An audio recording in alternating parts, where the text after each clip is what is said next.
Welcome to Behind the Vegas Curtain, where we explore the life and times of Las Vegas entertainers. Let's see what they're up to now. Tonight we're presenting Steven Lee and Brenda Cowart.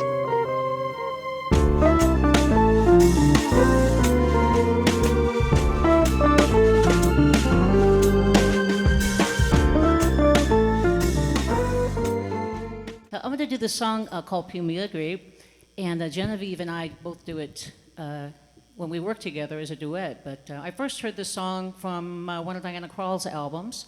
It's a very cool song, kind of a women's anthem, if you will. Here we go, Peel Me a Grape.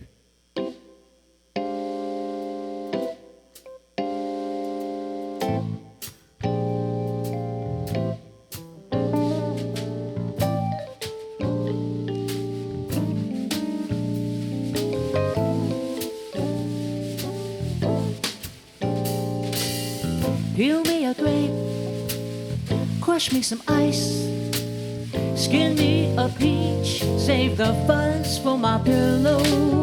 Talk to me nice, you've got to want me, and I me. Don't try to fool me, be to me, either amuse me or lose me. I'm getting hungry, peel me a grape.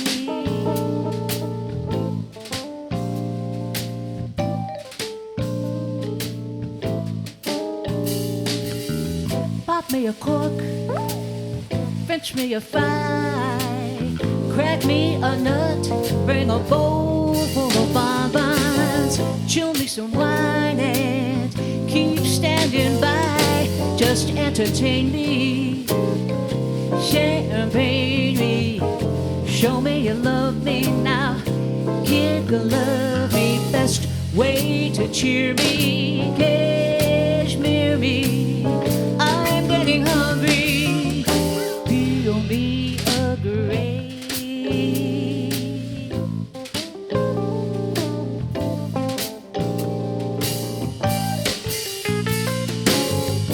Here's how to be an agreeable chap. Love me and leave me in luxury's lap. Hop when I holler, skip when I snap. When I say do it, jump to it. Send out for scotch, call me a cab, cut me a rose, make my tea with the petals. Just hang around, pick up the tab and never outthink me. Just make me polar bear, rub me now. Don't bug me, you thunderbird me, you hurt me. I'm getting hungry, peel me a grape.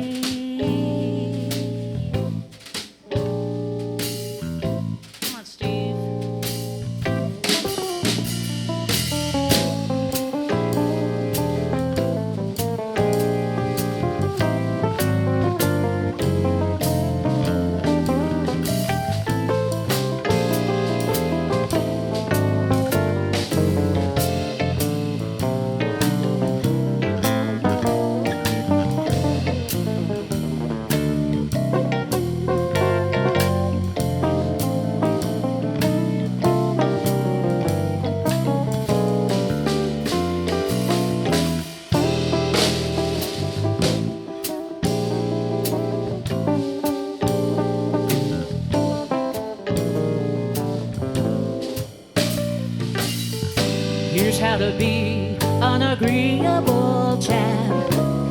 Love me and leave me in luxury's lap. Hop when I holler, skip when I snap. When I say do it, jump to it. Send out for scotch, call me a cab, cut me a rose, make my tea with the petals. Just hang around, pick up the tab and never outthink me. Just make me polar bear.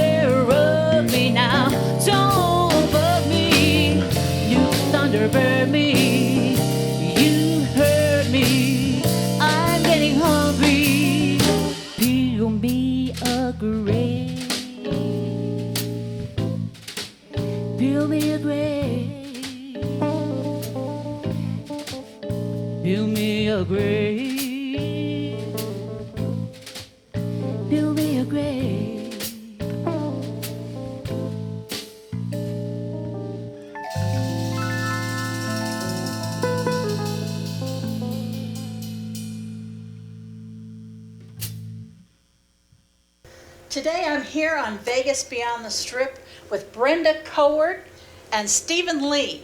These are gold in Las Vegas. They have dealt with every performer on the Strip and toured with everybody.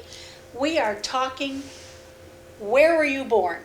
I was actually born in Thousand Oaks, California. Really? Yeah. So yeah, you're California. right there by Hollywood. Yeah, but I couldn't tell you anything about the town, to be honest. I left when I was so little. I grew up here, so for my age group, I'm as close to a native as you can get here in Vegas. Really? Yeah, a lot of people came here. Really? And where were you born? I was born in Virginia, Portsmouth, Virginia. Wow, About 30 down miles there by inland. the Navy. Exactly, by the Naval Shipyard, exactly, yeah. I had a friend that used to make the screws for all the ships. No kidding. Now, when did you start playing the piano? Oh, let's see here. Well, as we were talking before, my dad was Jackie Leonard, and he had a piano player, Mike Montano, who's actually still here in town. Mike Montana, he's a drummer. Well, my Mike Montano is a piano player, huh? More than one. See. There could be another Mike Montano. I think there's another Steven Lee Cowart in town also, like he's a stagehand or something. He's a stagehand, yeah. Wow. Yeah. So anyway, so I had that influence in my life, and my grandmother also played the piano and organ. So I grew up listening to her play all the old standards, and she had a piano and an organ. I'd sit down, and I'd just start plunking away. And as I got older, I kept bugging my mom for a piano, and I wanted to take lessons. And Mike actually gave me my first piano lessons. But she wanted to see if I would stick with it. Right. So she didn't give me a piano right away. I had one of those little, like, Farfisa keyboard things where it had the little buttons for chords and stuff. Right. So, but I stuck with it, and I had some really amazing teachers. And so I guess I started when I was about 9. Now, did your mom take you to the Strip to see all the shows? Oh, yeah. Okay. Yeah, Jack shows. We went to see Jack, and back in those days, there were so many stars. There was still, Sinatra, and Dean Martin was still around. Sammy Davis Jr. was still around. Elvis. Paul Anka, Elvis, yeah, that's Now old Vegas. you do the big stages. You do Donnie and Marie. You travel with Marie now. That's right. Tell me about how this transpired for you. When did you become a professional? Oh, well. He's a professional guitarist, and I mean, he takes that to places you don't know. I'm sorry to interrupt you. I, like Brenda, started in music at an early age. I came up in a musical family, and I started playing French horn in junior high school band when I was about 12. I also started playing guitar at the same time. Well, the girls like that. Well, yeah, That's that's the whole motivation right there. Yeah, it's French horn it's players funny. don't get a lot of girls like guitar players. That runs everything, doesn't it? I was learning to play guitar by ear with a old 45 RPM record player, the needle. And I was going to school learning to read music on the French horn. At a certain point in high school and college, I majored in French horn in college.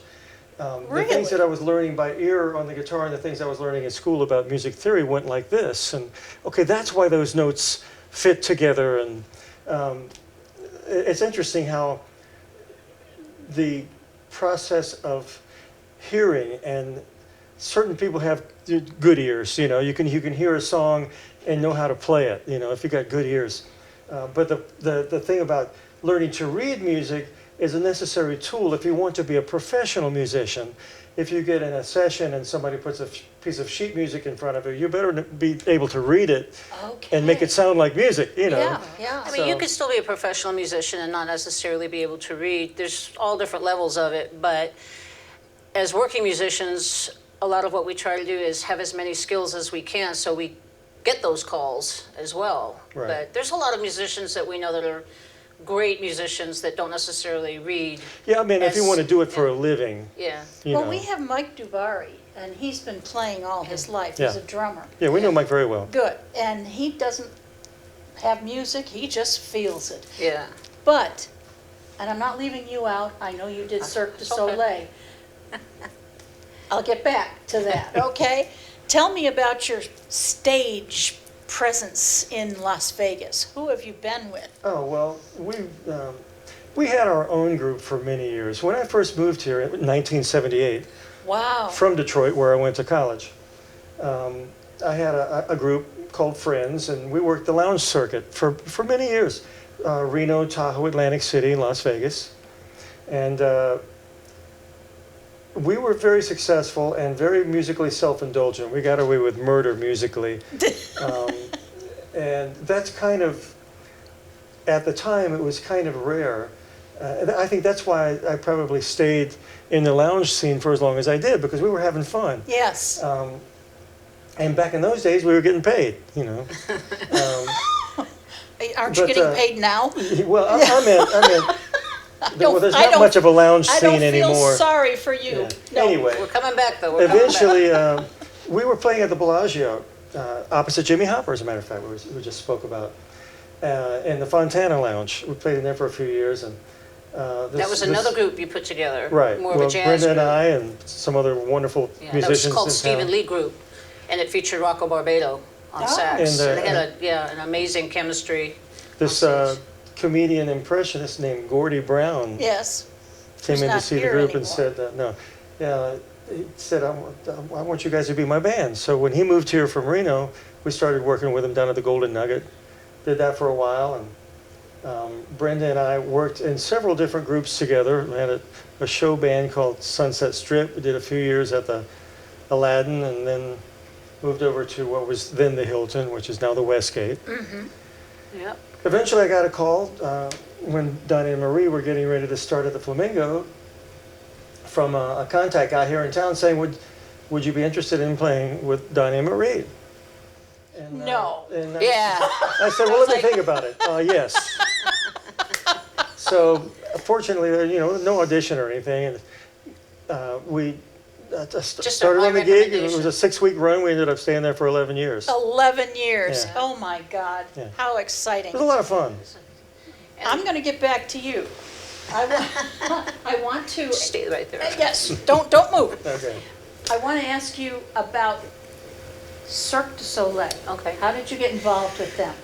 Okay, let me preface it a little bit. So when I was first, I went to UNLV, Oh, and I was in the jazz band of course. at UNLV, and got an opportunity to play for, like Joe Williams, Marlena Shaw. They come in and we do concerts every season.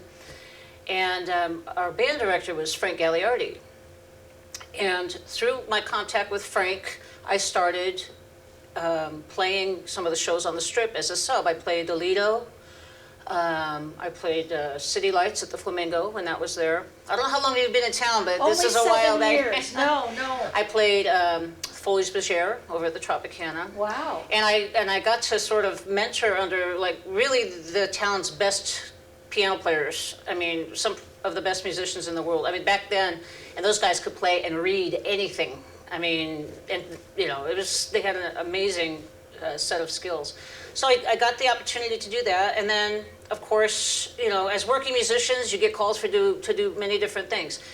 Just to touch on what Steve said, we did a couple of those groups together. I didn't do his friends group, but I did his jazz group, and we did Gordy Brown together, and we were doing that show group over at the Las Vegas Hilton, the Westgate, which was, by the way, a really cool group because it was directed by an Emmy award-winning choreographer director named Michael Chambers. Oh. And he had worked with Paula Abdul and done the Academy Awards, and he had a resume like that, and he was our director. And then Glenn Meadis was our producer. Super great guy. He's now, I think, the president or vice president of something. Chief Operating Officer over at the Smith Center. Smith Center. Really? Yeah. So from there, I got the call to go audition. I had to audition. He didn't have to audition. I had to audition for Zumanity, which was at the New York. By the way, I had actually opened the New York years before that with a show called Manhattan. I was in that show. Oh. Yeah, so I've done a few big stages. I bet you have. Yes. Anyway, but that show was probably a little bit too hip for Vegas. Manhattan was a show that featured street performers on the Las Vegas stage. I saw that. It was really a great show, very talented people. Anyway, so I got called to audition for Zumanity, and fortunately I got it, and I ended up doing that for, I don't know, 7 years, something like that. I always call that the longest gig I've ever had, because I never had a gig longer than a year, I don't think, as a freelance musician. Now, where do they put you in a show like that? I mean, they have flyers, they have Well, water. yeah, in that show, which was sort of considered more of their cabaret style show, a little bit more intimate. It was also quite, shall we say, an adult show. Ooh. My mom came to see the show one time, and she was like this the whole time. No. So now you travel with Marie and Joey Melody. That's Am right. I right? That's right. Was Anthony, who was in the band today, oh, this was a fabulous tribute to America today. Was Anthony in that group too? No. No, okay. No, the rhythm section that goes out and does the Marie Symphony dates is basically the rhythm section from the Donnie and Marie show. And Joey is our newest member. Newest member, Yeah, okay. yeah. He just joined on just a few months ago, as a matter of fact. And Joey, as you know, used to be Liza Minnelli's musical director. So he's very pedigreed and also a great reader and a Eartha Kitt, very too. No kidding, I didn't know that. Yeah. How and about that? Michael Bolton, and oh God, he did an interview. That's right. that took That's right. forever. But there are a lot of really good players in this town. We Oh, no doubt about it. I'm getting ready to go out and do a rock date with John Payne and the group Asia. Well, our sound guy lives at John Yes, Payne's Correct. house. Yes, Johnny. Yeah. It's a small town, no It matter is a how you small slice town. it. It really It ends up still being a is. small town. Yes. A lot of word of mouth stuff, that's how it goes. Absolutely. Yeah. And now you do a lot of cabaret work all Yeah. over the place. Well, I happen to play the right instrument, number one, you know. And you're a and- pretty girl with a pretty smile, and Aw. that helps. Don't give me any money. I just. Uh-oh. Yeah, I happen to play the right instrument, I think, and just, I think being in town for so long, it's like I said before, it's a word of mouth thing. I play with certain people, and then they come here, that person, and then, oh, hey, who's your keyboard player? Well, hey, can you do my date on this date? And, you know, after the whole last year, things started coming back a little bit, and some of the first things that started coming back were more like the smaller clubs Right. and things like that. So, and you know, obviously budget for a lot of these places is an issue, and they were not able to hire full big bands just yet, but I think some of them are starting to come back and do that. But so it was a situation where I was playing keyboard with a singer usually, and that was kind of what could be afforded Yes. at the time. And aren't we lucky? Yeah. Us who can't afford a $500 ticket to Celine, Right. we go to all these venues. The response has been amazing. I mean, look at all these people that are coming out. They want to come out. They want to get back to normal. They want to live their lives and have dinner out and see music and all the stuff that we If used I to may do. interject just very quickly, I want Certainly. to sing her praises for a minute, because one of her talents is that she's able to play the bass part with her left hand while she's playing the piano parts with her right hand. So she's two for the price of one. Yeah, but And she sings now I'm going to get a lot of at the hate mail same from bass time. players. Yes. Well, it's a skill that not all keyboard players have. And that's part of the reason why she's in such great demand. She's super talented. I don't really like doing it, to be honest with you. But You may have noticed that these two guys know each other. They are, in fact, married to each other. And as I said, one of the most exciting couples in this town. I mean, you're half right. you guys, you can see it right here. I mean, they are hard-working musicians, and we are so grateful that you stopped to play with us today It's our great pleasure. here at Vegas Beyond the Strip. Thank you for having us. You're welcome.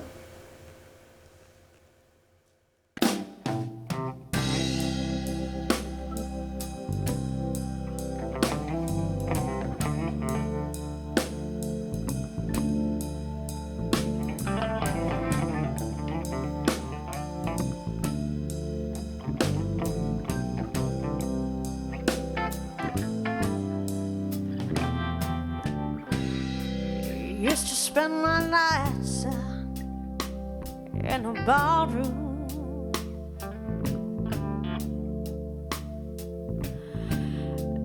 Liquor was the only love I know.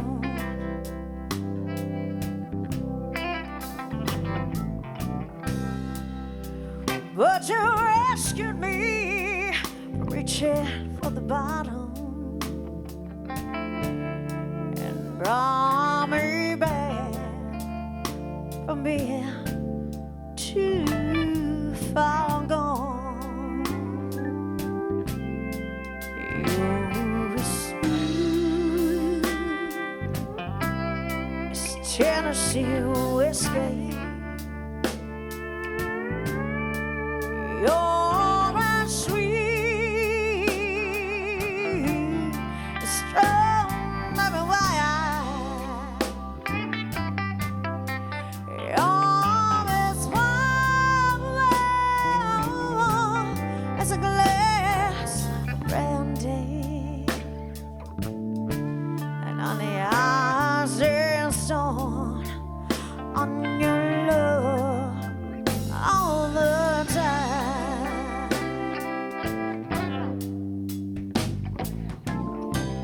I looked for love in all the same old places.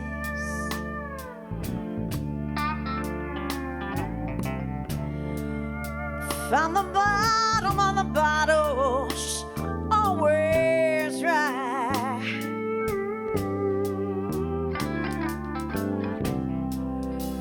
When you poured out your heart, I didn't waste it. 'Cause there's nothing like your love to give me high.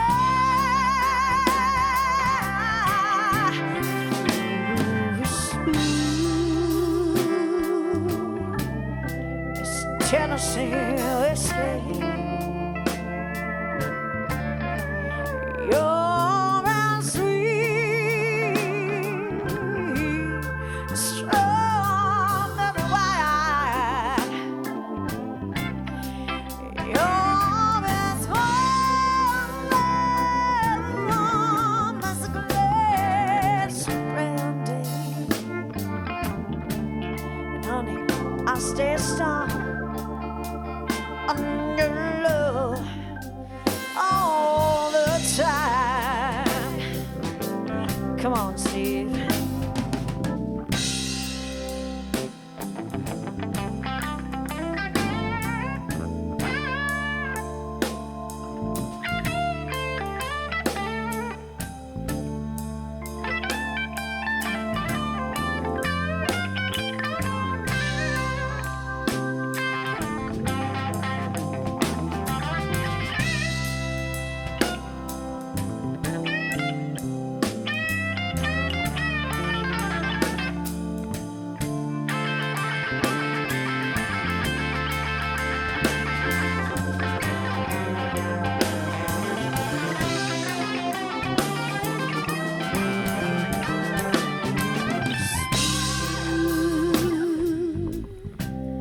It's Tennessee whiskey.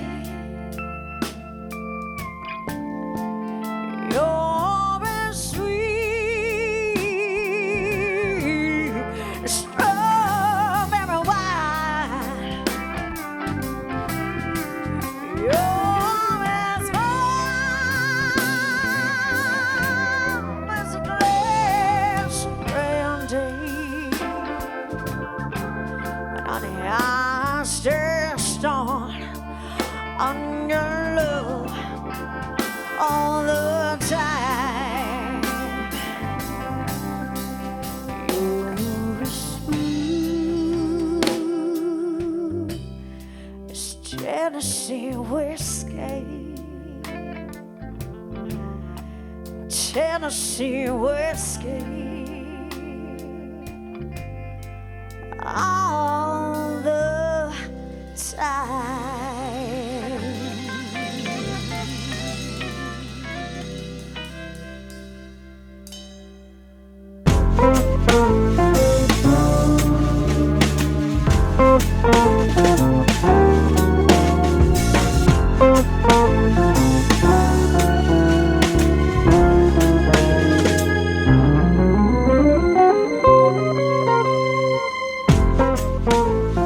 watching Behind the Vegas Curtain. See you soon.